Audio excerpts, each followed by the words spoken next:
मोती जरा तब लखुआ सब पीछे बड़े पहरा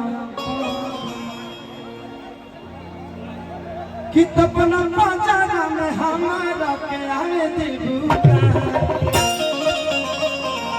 एगो बात बताई तो बताए देबूगा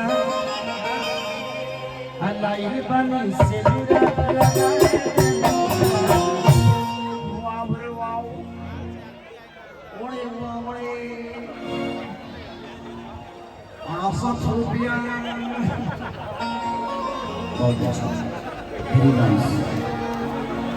यही गवा कहा था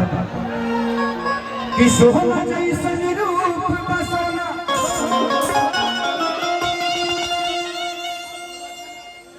तो होके रखले बानी अलमारी छोड़ के चली गई लोग का कमी रहे थे सारी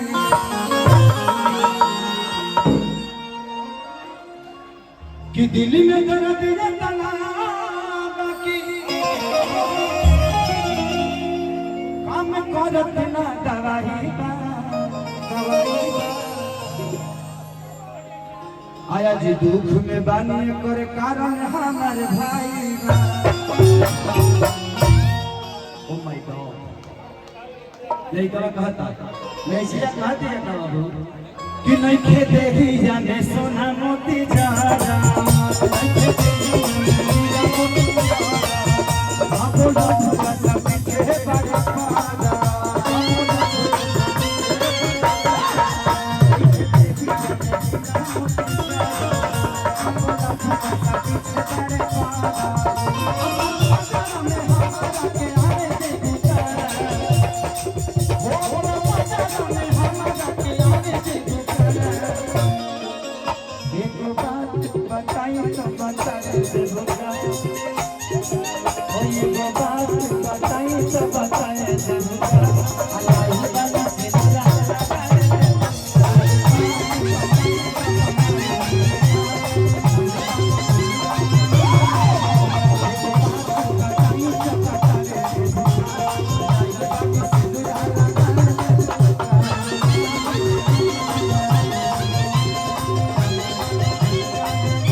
आराम से किसी को लाठी मत चलाइए, प्यार से सबको समझा दीजिए,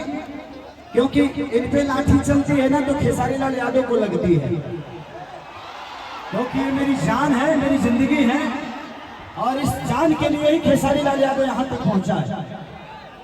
और मैं आप सबके प्यार और आशीर्वाद से तो प्लीज मैं जितने भी हमारे बाउंसर हैं या कार्यकर्ता हैं, प्रिंस भाई की तरफ से जितने भी लोग हैं सबको मैं यही कहूँगा कि आप लोग प्यार से भाइयों को बैठाइए, लाठी डंडा का इस्तेमाल मत करिए। हाँ, साउंड के पास से हट जाइए, क्योंकि साउंड डिस्टर्ब होगा ना तो सारे कार्यक्रम स्थगित हो जाएगा, प्रोग्राम बंद हो जाएगा। साउंड के पास से और लाइट के पास से हट जाइए आप लोग, नहीं तो किसी को लाइट लग जाएगी, साउंड डिस्टर्ब हो जाएगा प्लीज। और स्टेज पे भी जो भी है, अगर कोई आपको हटा रहा है तो प्यार से साइड हो जाइए, क्योंकि ये कार्यक्रम आप ही सकता है। जितना देर आप संयम बना के रखेंगे उतना ही देर कलाकार यहाँ पर फोन करता है। तो थोड़ा सा ध्यान रखिए।